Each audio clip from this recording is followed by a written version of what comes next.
Hi people, it's me, Anja. My pronouns are she and her, and welcome back to my channel for part 6 of my favorite books with transgender main characters. And for the first time, I didn't write down the synopses of any of these books in the hopes of sounding more off the cuff and less scripted, so here we go.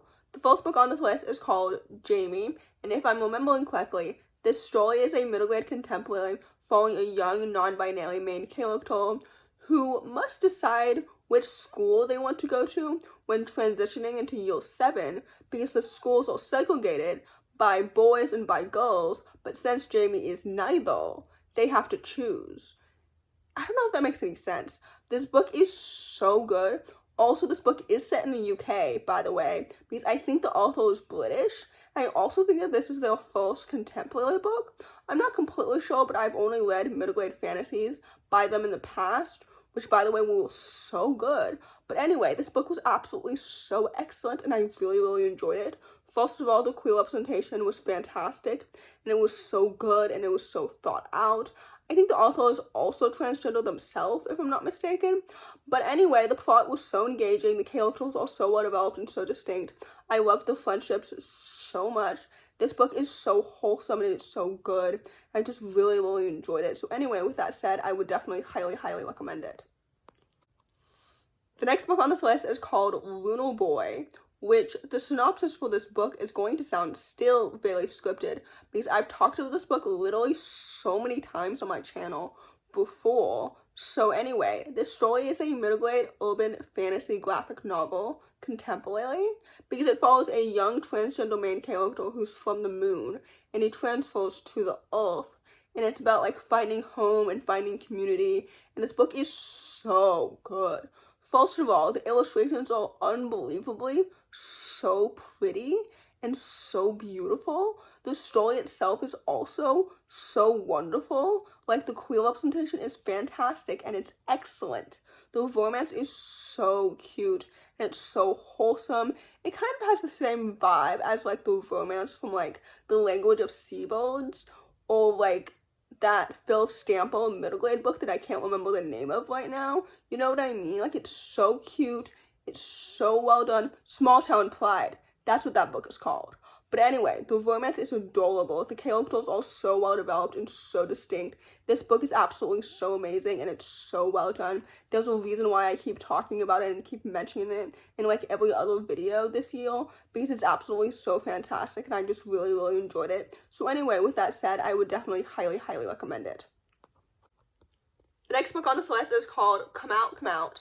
This story is a YA horror contemporary following two queer main characters, one of which I believe is non-binary and bisexual and the other one is a lesbian, who both make a deal with a supernatural entity, but they don't remember making that deal, nor do they remember being queer at all. This story is absolutely so excellent and it's so well done. Like, it's so good. I just really, really enjoyed this book so much. I loved the messages about like queer community and accepting yourself even when others don't. This story is excellent and it's so good. It was so thrilling. The plot is so engaging. The mystery was so riveting. The characters are so well developed and so distinct. The queerness is excellent. The transgender representation is so good and it's so well done. Like, the non-binary representation, the bisexual representation, the lesbian representation. This book is so good and it's so awesome. I think I remember that I had really low expectations for this book because, like, I think the last books that I read by Natalie weren't very good, to say the least. So I think I wasn't expecting to really, really enjoy this book, but I absolutely did, and I just loved it so much. I think that they have a middle grade book coming out next year, if I'm not mistaken. Something about babysitting or something like that. I don't know. I'm excited for it, and now I'm more excited for it than I previously was. So anyway, with that said, I would definitely highly, highly recommend this book. The next book on this list is called Splinter Ash. I think I talked about this book last week or the week before or something like that. I think it's the video right before I filmed 3 recent release videos in a row. You know what I mean? Anyway, this story is a middle grade fantasy following a non-binary main character as well as a disabled main character who go on a quest to save their kingdom, which sounds like a very vague synopsis, but that's all I've got. This book is so good. I loved the characters, I loved the representation, I loved the plot, I loved the world building. This book is excellent. I think it's the start of a new trilogy, or at least that's what I said last time. So I'm so excited to continue this series and read the sequels. I think that this is the author's like fantasy debut as well as their middle grade debut. I'm not sure. I've only read like YA dystopian and thrillers by them in the past, and like some of them were good. Like At the End of Everything was so good, but the ones before that, in my opinion, were kind of mid. So I feel like I had like mid expectations for this book, but it absolutely like exceeded those expectations, and I really enjoyed this book so much. I love quests, I love friendships, I love the characters. Like, this book is excellent. So anyway, with that said, I would definitely highly recommend it. The next book on this list is called The Ghost of You. This story is a YA contemporary following a young transgender main character who's navigating, I think, a fracturing friendship and a new romance and grief and a ghost cat, I think. This book is so good. I really enjoyed it so much. I think it was on my September TBR, if I'm not mistaken. There were so many books on my September TBR that I feel like I DNF'd. But I don't know. Like, September was such a shit reading month. Like, I love that I discovered the Poppy World trilogy and started reading more of Rebecca's books. Like, the Poppy World trilogy is so good. But in terms of quantity, September was such a bad reading month.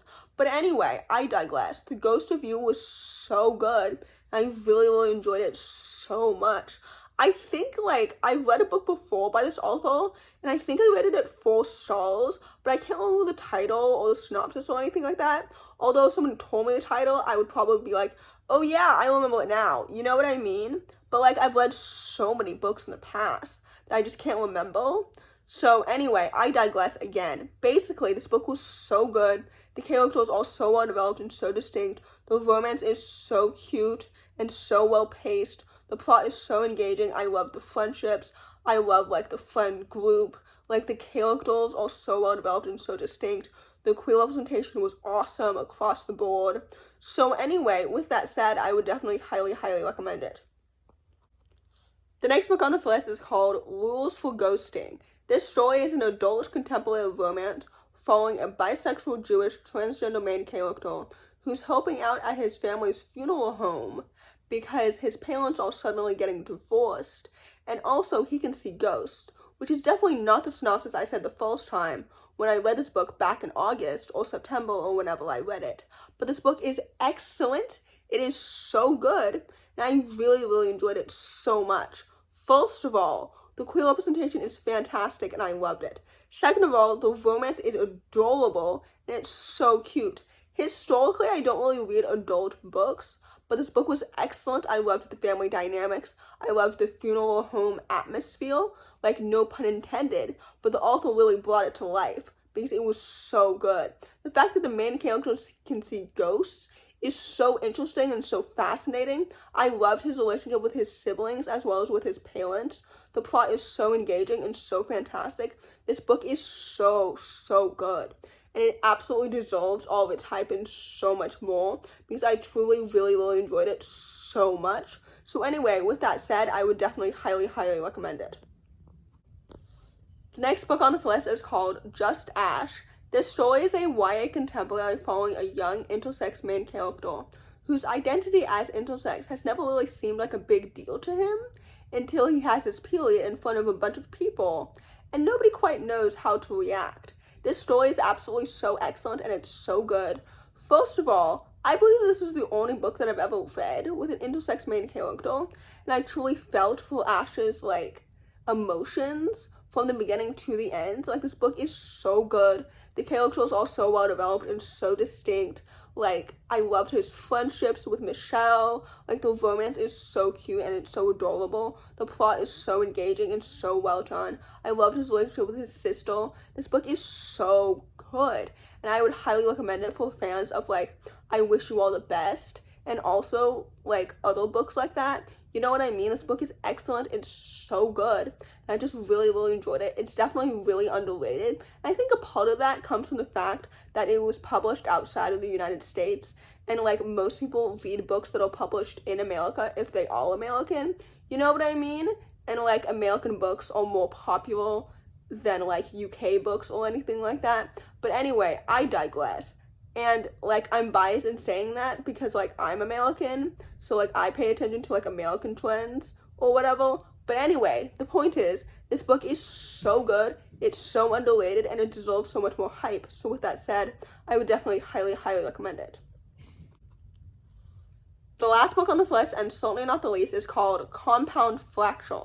Now, this synopsis is going to sound the least off the cuff because this book was so good, and it's also the one that I've most recently read. So anyway, this story is a YA thriller following an autistic, aromantic, transgender main character whom, after an attempted murder, like people try to kill him. I don't want to pull any punches, and this book definitely didn't, but people try to kill him at the very beginning of this book. But anyway, after that, he gets drawn into this, like, generations-long feud between the rural poor and those who exploit them. I hope that makes sense. This book is excellent, and it's so good. It is so awesome. I loved all the layers. I loved the mystery. The plot is so engaging, and it's so well done. I loved the community. I love, like, fighting for things that you love and taking back power and all of that. This book is so fantastic, and it is excellent. It is so good. Like I said, this book pulled no punches because it is excellent. It's gritty. The plot is excellent. The characters are so well developed and so distinct. The queer and neurodivergent representation is so good, and it's so iconic, and it's fantastic. This book is amazing, and I loved it. So anyway, with that said, I would definitely highly, highly recommend it. So in conclusion, I don't know if my attempt in sounding more off the cuff and less scripted will really like make my videos better or anything like that, because frankly lately my views have been consistently mid. Like I haven't been getting more views lately or less views lately in general.